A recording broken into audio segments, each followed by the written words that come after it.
C'est parti pour une capsule sur le discours direct. Rappelle-toi tout d'abord, le discours direct permet de rapporter les paroles d'un personnage de façon directe, d'un ou de plusieurs personnages, on appelle ça alors un dialogue. Le discours direct peut être inséré dans un récit pour le rendre plus vivant.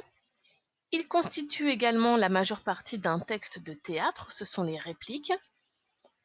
On le retrouve également dans les bandes dessinées, dans les bulles.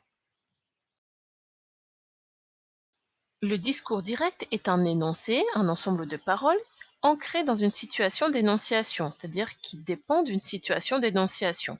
Dans cette situation précise, il y aura toujours un énonciateur, celui qui donne le message, et son destinataire. Ainsi, on utilisera principalement des pronoms de première et de deuxième personne. Dans ce discours direct, on utilisera principalement les temps de l'indicatif que sont le présent, le passé composé et le futur. On trouvera également dans le discours direct des indications spatio-temporelles qui lui sont spécifiques, comme aujourd'hui, hier, demain, ici ou là. Le discours direct doit respecter une mise en page spécifique.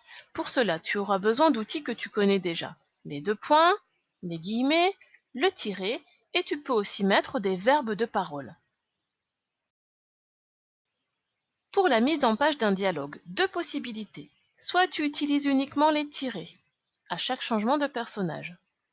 Soit tu peux utiliser les tirets à chaque changement de personnage, mais tu annonces le début du dialogue par des guillemets que tu fermeras à la toute fin du dialogue. Petit rappel, la proposition qui contient le verbe de parole peut se placer avant le discours direct. On rajoutera les deux points et les guillemets ensuite. Après le discours direct, pas besoin même de rajouter de majuscules. Ou à l'intérieur du discours direct, séparé par des virgules, c'est une proposition incise.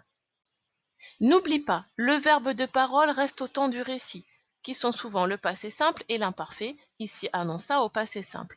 De plus, il te faudra faire une inversion du sujet quand le verbe de parole est après le discours direct ou dans la proposition incise. Observe bien les phrases 2 et 3.